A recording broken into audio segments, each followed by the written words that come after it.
Would you like to learn how to sell more for your music business? I know this is one of the most difficult things that independent artists deal with. Maybe you think that it's lack of promotion. Maybe you think it's because people just don't enjoy good music anymore. But what I'm here to share with you in this video are the key components, the 4 things that you need to understand in order to actually start to sell more for your music business. Now, notice I didn't say sell more music, because while that can be part of the strategy, as I've addressed in other videos, and I won't go to it at length in this video, is that music isn't really the core product anymore. The way that streaming and everything has affected the music business has made it so we have to adapt to our new environment. And so the core product for your music business varies nowadays, right?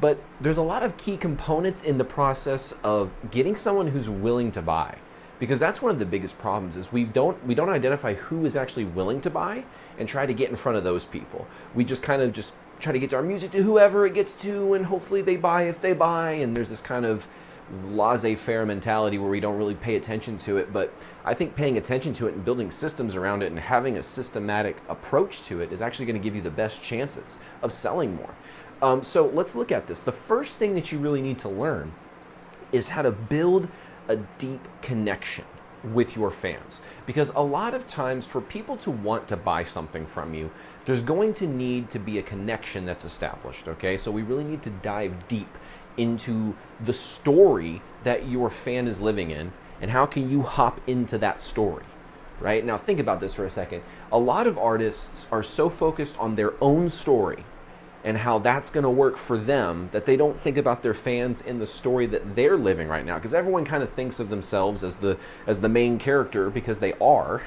Every person is the main character of their own life, right? But we don't typically step into our fan's story.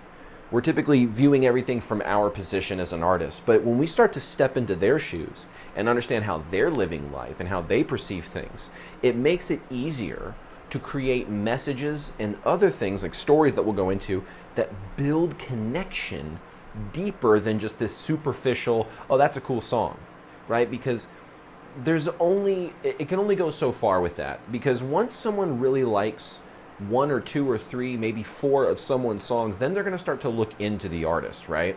So sometimes just having the one song they like isn't enough to get them to dig into that deeper layer. Sometimes it is, not denying that, but sometimes it's not. It depends on the song, right?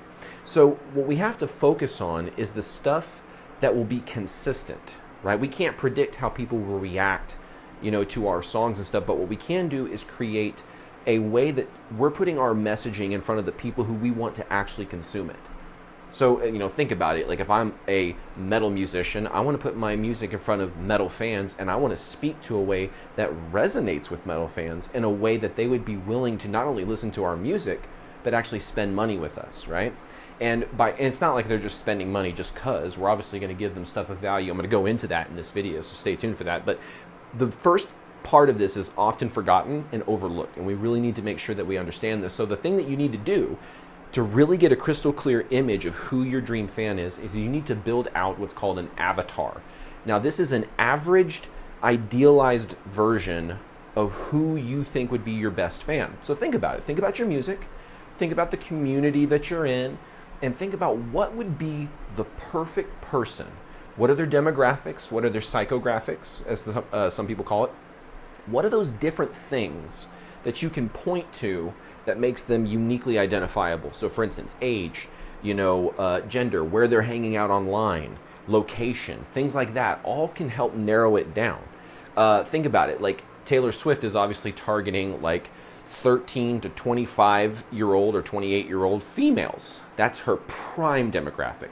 There are people that are outside of that demographic that like Taylor Swift, no doubt about it. But is that her prime demographic? Is that the prime demographic that's selling the most? Probably not. The prime demographic that's probably buying the most and Taylor is selling to the most, or her team, however you want to view that. I'm just saying Taylor as an umbrella term for her and her team, are selling to this particular person. And all the messaging of her music and everything is targeted to that specific person, if you really think about it. So that's just one level. That's just one example. You can have other examples where it's, rock musicians, country musicians are great examples because they often put their well, you can call this the line in the sand. You know, that they have their marks that they say, like, this is what we believe in, right? This is what we stand for. And that attracts the people. That's the right messaging to put in front of the people that think the same way, right? So country has a lot of advantages in that kind of thing, where they pick where they stand. It's like, listen, it's trucks, it's beer. No, I'm just kidding. It's breakups. We stick to these core things. I'm just kidding. But you get the idea. There's an average day that a country fan has that might be slightly different from the day of an average rock fan or an average rap fan or an average pop fan. Those days in the life look a little bit different. So if you can start to step into your fan's story, you're going to actually start to identify what messages they need to receive in order to be attracted to you and your brand. Now that's the second component we need to talk about, which is your brand and your identity as an artist. So the way I like to think about this is, as perceptual creatures, right, we need to figure out what are the images, what are the videos, the visuals, the words, what is everything that they need to hear to identify us as a certain thing, right? And now that certain thing needs to be who you authentically are, not some contrived clay version of you that you're trying to pass off as you, if that makes sense. You want to figure out, okay, who am I authentically? What do I stand for? What are those lines in the sand, like we talked about, right? That also resonate with my dream fan. And where can I start to now position myself to where the stories I tell attract those type of people, right? So I'll tell stories that sort of identify that person and attract them, but then I'll put my image forth in such a way that now when they think of me, they'll associate me with certain things. Now that's all branding is. People think of branding as like concocting a persona. It's not. It's about architecting the associations that people will have to you, because they're going to get them regardless. Like if you put no effort into controlling what kind of associations people will associate with you, they'll create their own, and you may not like them. But if at least you put an effort to architecting those sort of associations, now people understand who you are. It's not that, like I said, you're not putting forth an illegitimate, unauthentic version of yourself. You're putting forth you on like 10x, right? It's like you cranking the dial up. Find the things about you that make you you, that are authentic to you, and just dial them up a little bit. I want you to think about professional wrestling for a second. A lot of times when you look at people who are actually charismatic, like Stone Cold Steve Austin or somebody like that, right? A lot of times what made them so charismatic is that they were themselves, but just cranked up a little bit, right? If you look at John Cena, that's who John Cena is in the wrestling ring.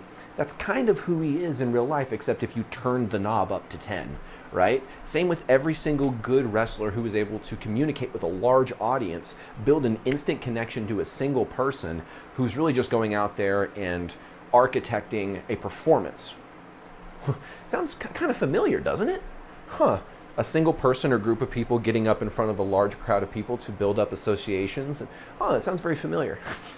Sounds like a musician, right? So that's why I find that connection with wrestling very interesting, and something that we can learn from is that these are people who are just getting in front of a mic and building stories and attracting people into their brand simply from the stories and the way they present themselves. And how the best of those people that did it the best, like The Rock and people like that, is they took their personality, cranked it up to 10, and just authentically lived that.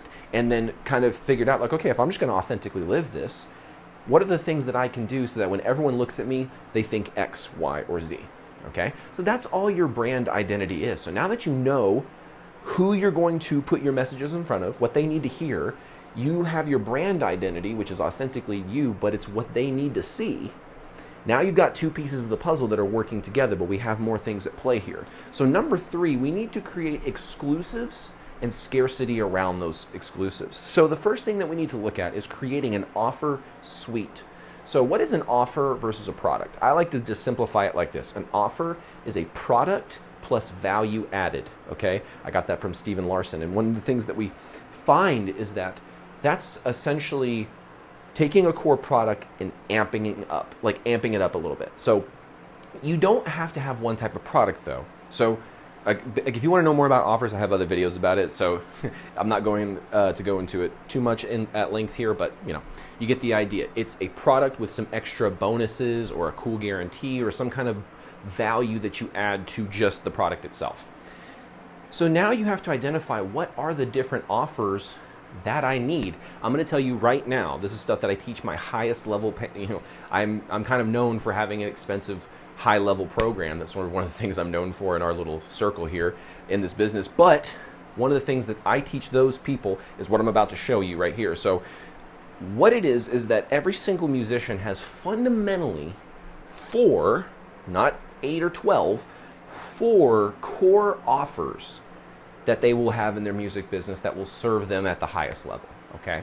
So what are those 4 offers? I'm gonna go through them relatively quickly, just for time's sake, because like I said, this is stuff I teach at length for 8+ hours every single week, okay? So the first offer is lead generation offers. These are things that attract the fans. These are things that you can put forth. Now, an offer doesn't have to cost money. An offer can be free, but they give you their phone number or their email or their address, whatever it happens to be. It's something that you can give away for free that they can now give you in exchange some contact information so you can add them to your list that you control. This is better than a social media follower because there's no algorithm that separates you messaging them. If you have 1,000 people on a list and those are all 1,000 good emails, if you send an email tomorrow, it will go to all 1,000, right? As long as you don't have like it set up weird where you're getting put in spam folders, because that is possible if you set it up wrong. So that's why, it's good to work with people who know what they're doing, right? So you have to identify what is the lead generation offer. What is the thing that I'm going to give every single person that I want to come into my circle. Now, one of my friends in the band Troy, it stands for the reality of yourself. It's an acronym, Troy. They have used a free plus shipping offer. They call it a fish offer. The free plus shipping offer is simply like a CD that costs them like $5, and then they pay shipping, which costs them an additional $3-5, and then if you basically they factored it in to where they break even or make a little bit of money from this free plus shipping offer if you include what they pay for shipping and handling.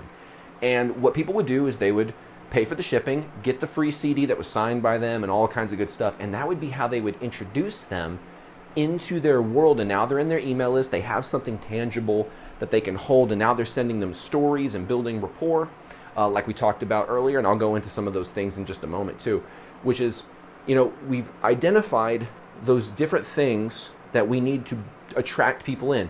So a really great visual presentation, maybe some kind of behind the scenes presentation, and then when they see the ad for the free plus shipping offer, they understand who you are roughly. This is built through content or ads even, and you get to this point where you can attract people through these free plus shipping offers, and that gets you a list of people that have either paid you a couple bucks to be on your list basically, or you broke even, a worst case scenario. You don't want to make it to where you lose money because that's not scalable. So that's the first offer. The second offer is a core product offer. This is an offer that I call like the bread and butter offer. You need to have every single fan that is in your world is going to want to have this to indicate a little bit of FOMO to all the fans that don't have it. Okay? So that's the core idea behind a bread and butter core product offer, is you have to figure out what are those core things that every single person who's in your world should have, and if they don't have, they're going to feel like they're missing out because everyone else does. That's the way I like to identify it. So for some artists, this could be a t-shirt. For some artists, this could be a hat or a beanie. For some artists, this could be a belt or boots. It could be all different kinds of things, right, that fans wear. It could even be a certain type of wristband that all the fans wear as sort of the unifying to all the other fans, like, hey, I'm part of the clique. We've got the thing.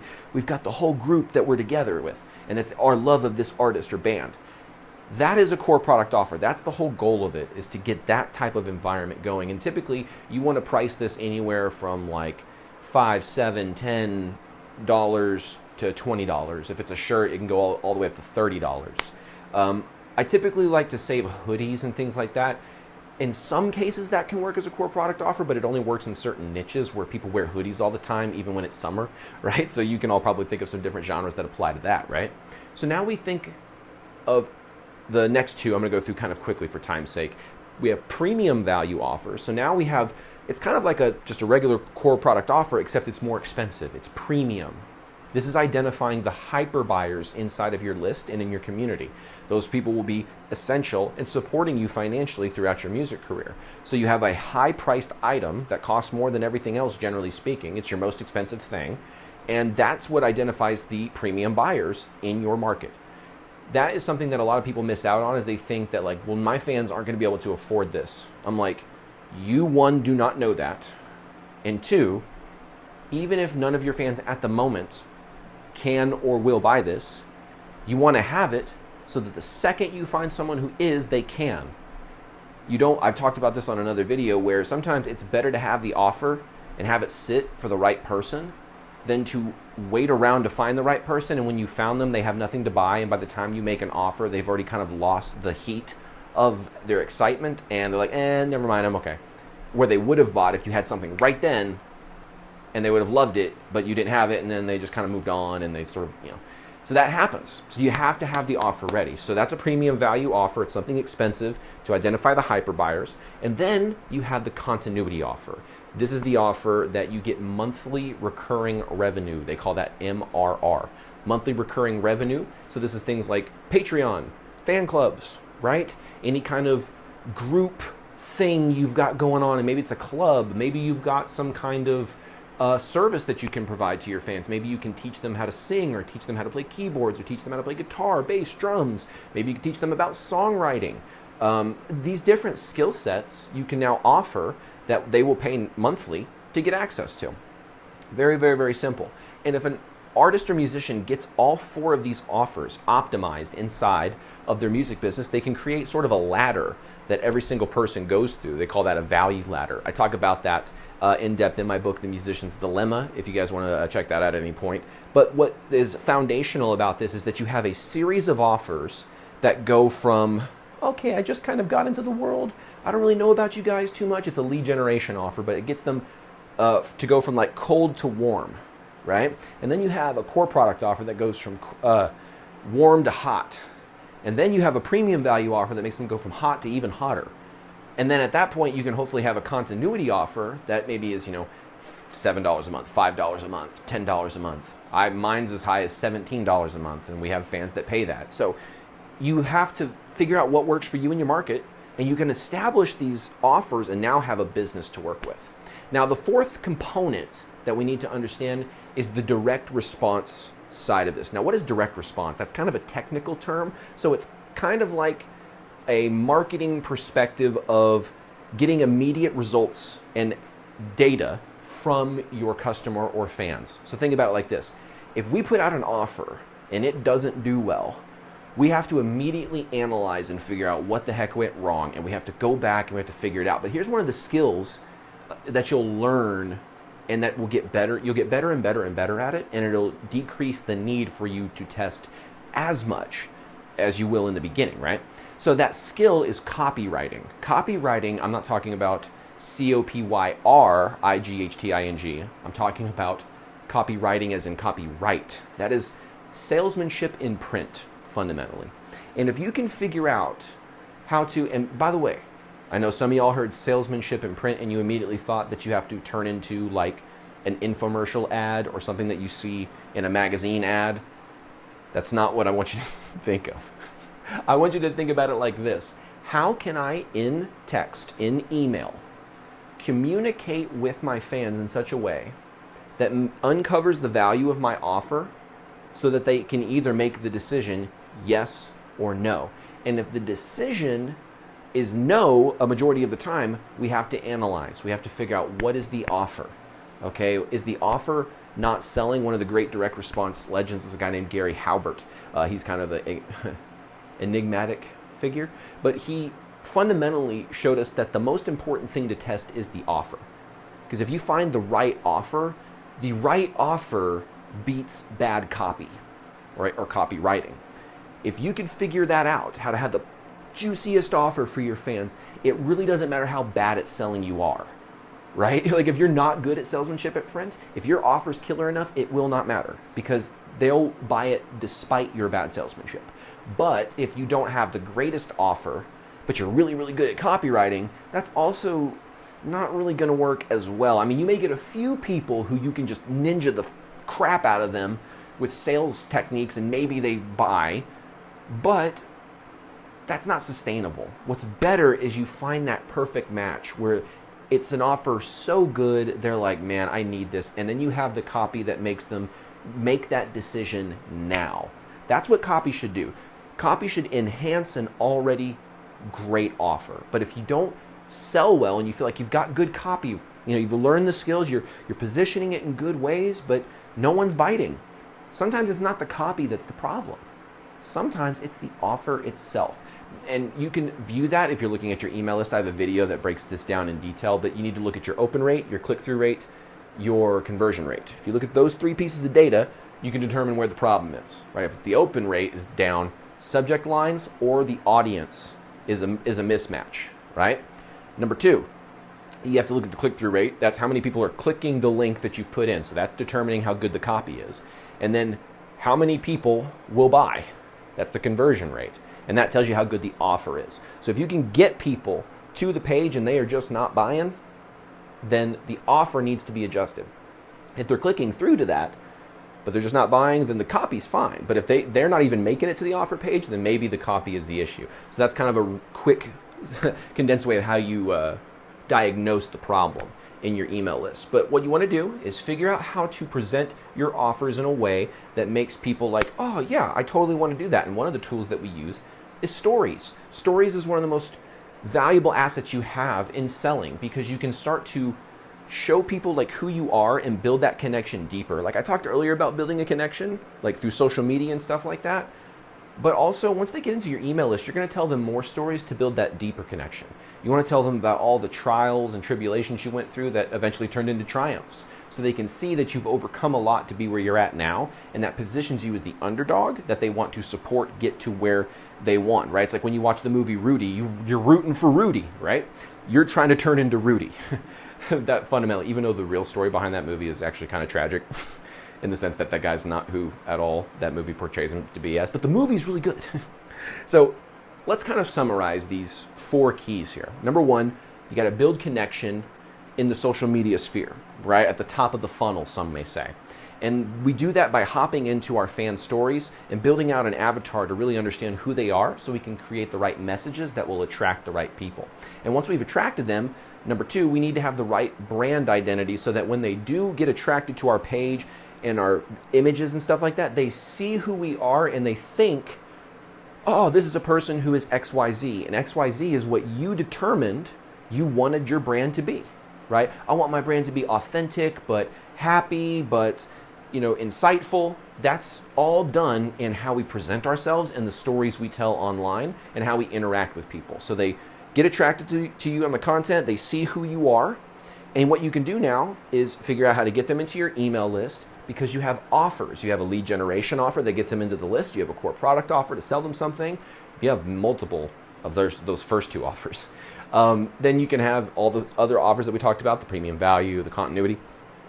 Get those built out so that now that you've attracted the right people, you have something to sell them.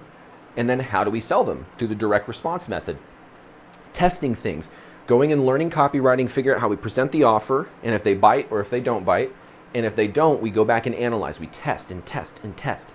First thing we should test, if we've got the right data, is the offer, then work to the copy and to the subject line, right? Those are the 3 things we can test.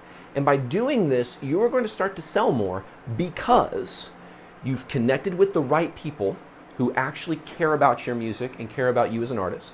You've positioned yourself in a way where they think about you the way that you actually are, right? Because you've positioned your brand in the right way. You have offers that they can purchase, and even if they are people who you may not think can buy premium value offers, you have a premium value offer because you have it available and they can buy it now. So you have your offers, and we just figure out the best ways to sell those offers through stories and copywriting fundamentally. And by putting this all together, you are stacking the deck in your favor. Most artists just kind of go, here it is, here's the thing, but they don't do any work to tell a story. Now, it can be done very poorly and amateurly where the fans are reading it like, dude, I know what you're doing, but it can also be done in a professional way where they're just getting value from the stories that you're telling because they're communicating either some kind of entertaining message or educational message, inspirational message, some different kind of things. We talk about that in other videos around the emails. But hopefully you understand the framework now to start selling more inside of your music business so that you can actually start building that floor of income from your fans that you have right now. And as you start to get more and more fans, that floor of income will rise because you have the systems already built out. And you don't try to build the income generating systems after you've built the audience, for a while. Like you've had 100,000 fans for a while now, but you haven't had anything to sell. You've been leaving money on the table forever. But if you have the offers ready to go, as soon as you start building the audience, they can immediately go and support you. So I hope you got a lot of value from this video today. Make sure to try and build these out inside of your music business. I hope you got a lot of value from that. Make sure you hit the subscribe button, the like button, the notification bell, all that good kind of YouTube-y stuff. And if you want some one-on-one help implementing all this kind of stuff into your music business, because I know it can feel a little overwhelming. If you want some help with that and you want to work with us, there's a link in the description to apply for a coaching call. So check that out if you're interested. Either way, I look forward to seeing you guys on another video inside of Musicians Ignite. Take care.